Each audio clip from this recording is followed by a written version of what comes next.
In an effort to promote educational advancement and career development among young individuals, the Seng Samla Shnong Umpling recently hosted the Academic Excellence Award ceremony.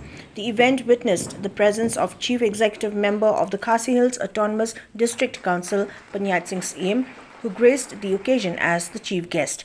Attendees included MDC Fantin J Lakadong, Umpling's Headman SF Pyngrope, President of the Seng Samla Shnong Umpling, along with members of the Dorbar Shnong and Seng Samla Shnong Umpling. The ceremony acknowledged the achievements of 13 awardees, honoring meritorious students across various exams. Special recognition was extended to Shanbor Warjri, now serving as the Additional Deputy Commissioner East Khasi Hills District, for passing the Meghalaya Civil Service exams. Another special award was presented to MPS Queenie Phankan, both residents of the locality.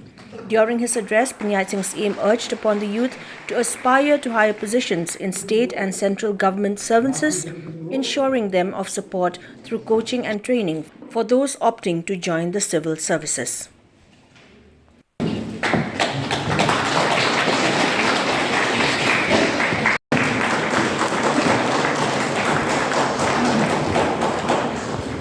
Khasi berkiwe-kiwe.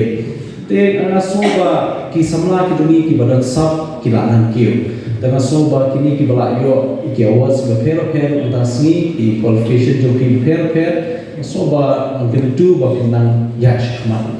Te kabahat do na kedma kowe ka jingkran we lomba bangi imham ta bangi bahasa surau kowe ka tintin ba the state Secretariat has been run by the Kumars.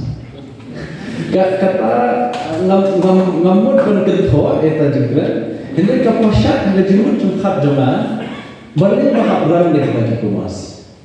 Nina biar long detail. Kata. Pi ladang deki Kumars, kindeki goyal, kindeki bakshi, kindeki wei. Te kabu jingkeli yang aku unong sosnong jomai kerja.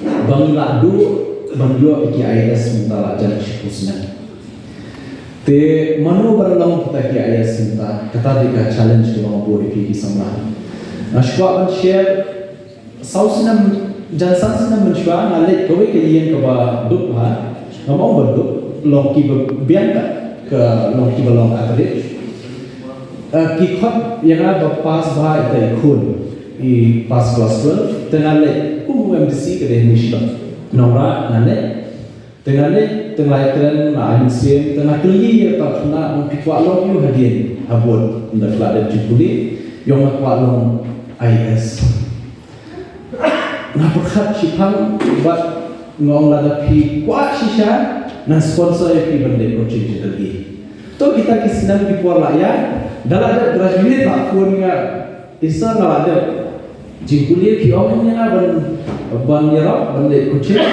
na kemudian baka habimi kita Syiem but sponsor private na permintaan dan lasisnam dan podali the government scam in your ikajinjok ikajinjok kunjungi but lada dan menu nangi kibayo award untuk kisamla ngamong shibun banla itang morwe nan persyarat bala sponsor menjual coaching kayak ini BPSC